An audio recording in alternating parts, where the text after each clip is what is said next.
और अब सीहोर से बड़ी खबर का हम रुख कर रहे हैं। कुबरेश्वर धाम आश्रम में हादसा हो गया है। भोजनशाला का टीन शेड गिरा है। ये जो कुबरेश्वर धाम आश्रम है, ये पंडित प्रदीप मिश्र का है। बेलपत्र शहद लगाकर चाटने की जिन्होंने सलाह दी थी और रुद्राक्ष बांटने के दौरान भी अव्यवस्थाएं हो गई थी। उन्हीं का ये आश्रम है। भोजनशाला का टीन शेड गिरा है।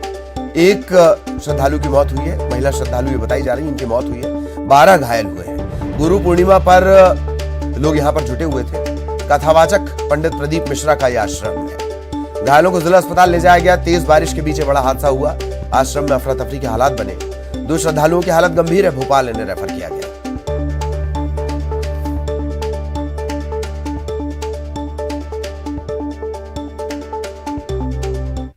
तो नहीं कह सकते। शाम के समय पर हवा तेज चल गई, जब जिस समय पर भक्त लोग वहां नहीं थे, उस समय पर गिने चुने लगभग 5-6 लोग थे वहां पर, जिन 5-6 को लगी है चोट, थोड़ी थोड़ी आई हुई है।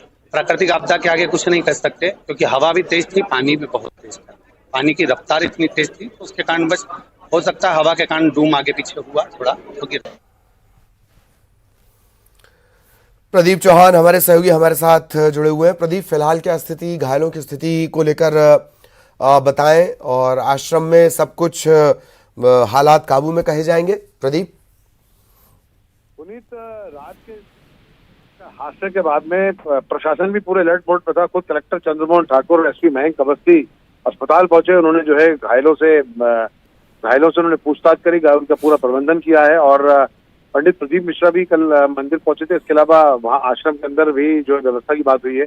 जब कलेक्टर से ये पूछा गया मीडिया के द्वारा कि इस तरह के हादसे को लेकर क्या कोई जांच की व्यवस्था करेगी, तब कलेक्टर चंद्रमोहन ठाकुर ने ये कहा है कि अभी तो हमारी प्रायोरिटी जो बीमार हैं, उनको, जो घायल हैं, उनकी सुविधा को लेकर हो रही है, लेकिन निश्चित रूप से हम पीडब्ल्यूडी को भेजकर इस पूरे मामले की जांच कराएंगे, आखिर कैसे इतना बड़ा पंडाल गिरा है। दरअसल जो भोजनशाला की बात जो प्रबंधन के द्वारा की जा रही है पुनीत, उसमें मामला ये एक बड़ा डोम जो है इनका लगा हुआ था। उस बड़े डोम के अंदर दिन में काका होती, रात में वही डोम का एक हिस्सा जो है भोजनशाला के रूप में वहाँ रात में लोग खाना खाते हैं। उसी के दौरान कल ये गंभीर हादसा हुआ, जब पूरा लोहे का बड़ा डोम जो है भरभरा के नीचे गिरा है, और उसके जो लोहे के जो सरिये लगे हैं, तो काफी लोग उससे घायल हुए। और सबसे बड़ी बात है कि बहुत बड़ा हादसा टल गया, क्योंकि काफी बड़ी संख्या में उस समय जब ये हादसा हुआ, काफी बड़ी संख्या में लोग श्रद्धालु वहां पर थे। और ये गनीमत है कि बहुत 12 लोगों को चोटाई, वरना बहुत कुछ हो सकता था। जी ले। चलिए, बहुत बहुत शुक्रिया प्रदीप इस तमाम जानकारी के लिए। और त्रिस्तरीय पंचायत चुनाव के आज नतीजे आएंगे। आज और कल 2 दिन में नतीजे घोषित होंगे। प्रदेश में 875 जिला पंचायत सदस्य निर्वाचित होने हैं। 6771 जनपद पंचायत सदस्य होने हैं। चुनाव 22,924 सरपंच का भी चुनाव हुआ है, और 3,63,535 पंच पद के लिए भी चुनाव हुआ है।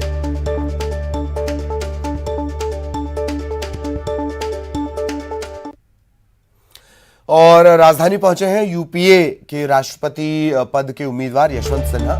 कांग्रेस विधायक दल की बैठक में वो शामिल होने वाले हैं। कमलनाथ, गोविंद सिंह, ये तमाम लोग मौजूद रहेंगे इस बैठक में। निर्दलीय और बीएसपी के विधायक भी इस बैठक में शामिल होंगे। अशोका लेक व्यू होटल में ये बैठक होनी है।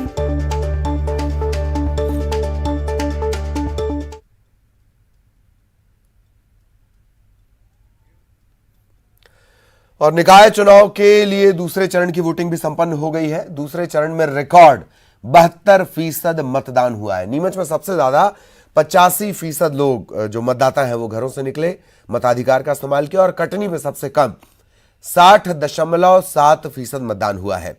कुछ एक घटनाओं को छोड़ दिया जाए तो ये मतदान शांतिपूर्ण रहा। दूसरे चरण में 43 जिलों के 214 नगरीय निकायों के लिए मतदान हुआ। पहले चरण के लिए इससे पहले ही चुनाव संपन्न हो चुके हैं 6 जुलाई को। इस बार पार्षद और 16 नगर पालिका के जो निगम का चुनाव है वो प्रत्यक्ष प्रणाली से हो रहा है। नगर पालिका और नगर परिषद अध्यक्ष का चुनाव अप्रत्यक्ष प्रणाली से होगा। निकाय चुनाव के नतीजे 17 और 20 जुलाई को घोषित किए जाएंगे।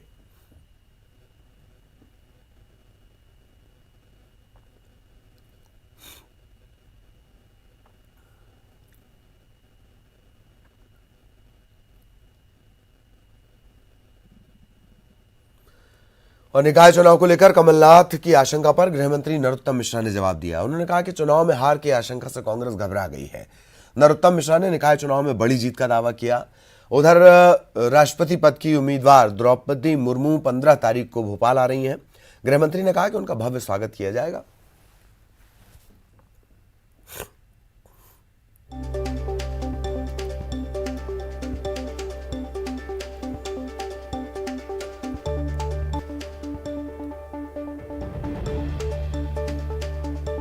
जब कांग्रेस ये आशंका जताए तो मान लेना चाहिए कांग्रेस हार रही है। चुनाव तक तो वो यही कहते हैं कि हम जीत रहे हैं, मतदान के बाद फिर वो वही कहते हैं जो अभी तक उपचुनाव में कहते आए, वो यहाँ कह रहे हैं। तय है उनका हारना तय है। गृह मंत्री नरोत्तम मिश्रा का ये बयान आपने सुना। दरअसल कमलनाथ ने ट्वीट कर कुछ सवाल उठाए थे, उनके जवाब में नरोत्तम मिश्रा ने ये बातें कही।